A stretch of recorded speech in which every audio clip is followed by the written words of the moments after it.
rhif 3 o'n taith trwy'r llyfr Actiau yn y Beibl.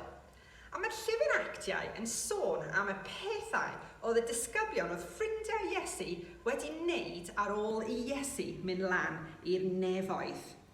A dyn ni wedi edrych ar Pedr a Ioan yn gwella'r dyn, chi'n cofio, a wedyn wythnos diwethaf o'n i'n edrych ar Philip yn esbonio y Beibl i'r dyn o Ethiopia.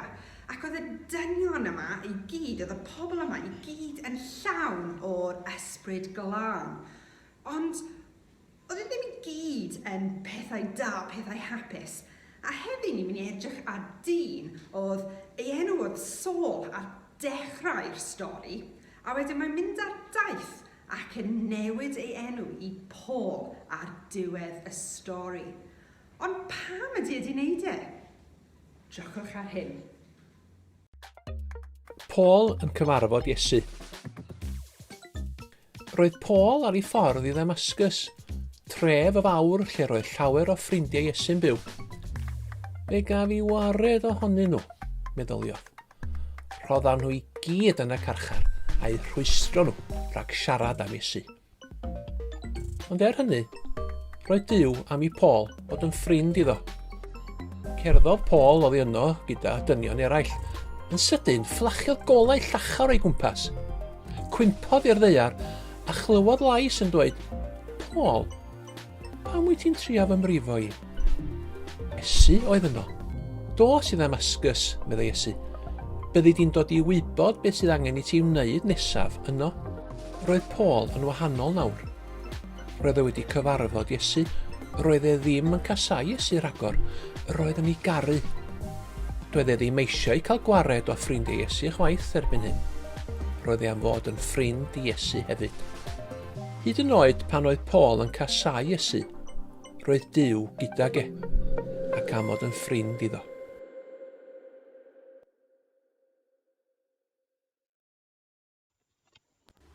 O beth ti'n meddwl am hynna? Na stori, ond efe? Wel, oedd y dyn yma, oedd e ddim jyst i newid ei enw, ond Ei gymeriad! Oedd yn ddyn o hollol wahanol. oedd e'n jyst yn ofnadwy ar y dechrau. Oedd e'n mynd ar ôl pobl oedd yn credu ac yn dilyn Iesu. Ac oedd e'n jyst yn, oedd e'n rhoi nhw yn y carchar. Oedd wedi lladd rhai ohonyn nhw.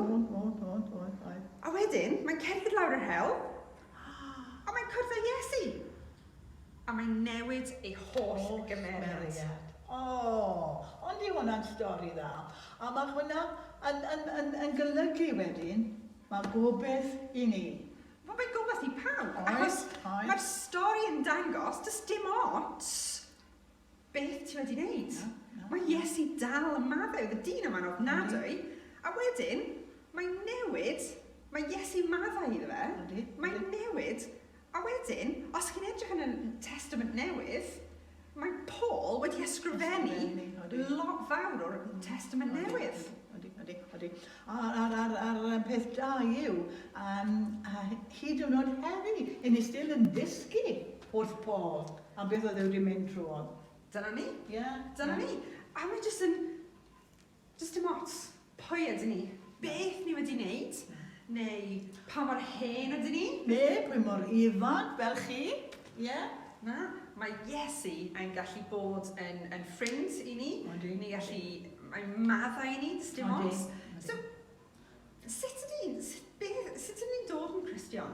Beth ys rhaid ni wneud? Wel, mae'r Beibl yn gweud wrth ni, mae rhaid ni gredu yn Iesu Grist. A nwyd ni'n credu yn Iesu Grist, i ni'n gofyn iddo fe i maddau i ni, am y pethau drwg i ni wedi wneud, a mae pawb wedi wneud pethau drwg. Pob un Pob un ni. So ni'n gofyn i Iesu i faddau i ni, a mae fe wedi yn dod i fyw yna ni. A'r ysbryd glân. A ni wedi bod yn sôn am yr ysbryd glân ydyn ni.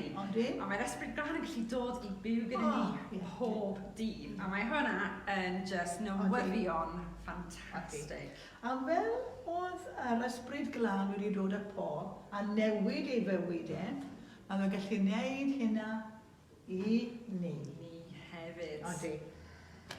A na pa mae hwnna'n cael ei galw yn a newyddion da. Yn union. Yeah. Oh, mae'n y stori ffantastig. Nawr, ti eisiau fi gweddio? Yeah. A wedyn, ni'n mynd i cael can, a wedyn bydd ni'n gweld chi wythnos nesaf. Yeah. Y stori arall. Mwynhewch hyn nawr, ie. Gweddion. Ie. A'r gweud Duw, diolch bod ti'n maddau i ni am popeth dyn ni'n neud. Ie. Diolch bod ni gallu dweud sori am yr holl pethau. Pethau drwg bod ni'n meddwl, pethau drwg bod ni'n dweud, a pethau drwg bod ni'n neud hefyd. Diolch am stori Paul i dangos bod bod ti'n gallu newid ein bywydau. Yn enw'r Iesu. Amen. Amen.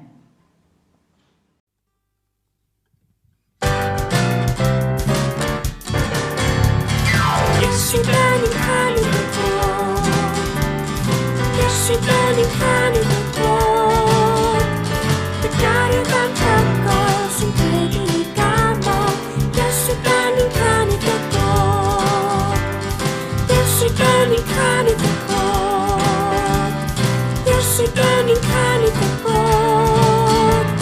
Dy gariad anhygoel sy'n gwneud i ni gamol. Iesu dan ni'n canu dy dod. Dofn a mawr. Iesu mai dy gariad i mor ledyn a dofn a mawr. Dy gariad anhygoel sy'n gwneud i ni gamol. Iesu mai dy gariad i mor ledyn a dofn a mawr. Iesu dan ni'n canu dy bod. Iesu dan ni'n canu dy bod. Dy gariad anhygoel sy'n gwneud i ni gamol. Iesu dan ni'n canu dy bod. Iesu ti'n fy ngharu pan rwy'n dda neu ddrwg neu'n hapus neu drist. Iesu ti'n fy ngharu pan rwy'n dda neu ddrwg neu'n hapus neu drist. Dy gariad anhygoel sy'n gwneud i ni gamol. Iesu ti'n fy ngharu pan rwy'n dda neu ddrwg neu'n hapus neu drist. Iesu dan ni'n canu dy bod. Iesu dan ni'n canu dy bod. Dy gariad anhygoel sy'n gwneud i ni gamol. Iesu dan ni'n canu dy bod. Iesu mai dy gariad i bobl fel ti, bobl fel hi, bobl fel sy'n flewog i gyd. Iesu mai dy gariad i bobl fel ti, bobl fel hi, bobl fel sy'n flewog i gyd. Dy gariad anhygoel sy'n gwneud i ni gamol. Iesu mai dy gariad i bobl fel ti, bobl fel hi, bobl fel sy'n flewog i gyd. Iesu dan ni'n canu dy bod. Iesu dan ni'n canu dy bod. Dy gariad anhygoel sy'n gwneud i ni gamol. Iesu dan ni'n canu dy bod. Iesu dan ni'n canu dy bod. Iesu dan ni'n canu dy bod. Dy gariad anhygoel sy'n gwneud i ni gamol. Iesu dan ni'n canu dy bod. Iesu dan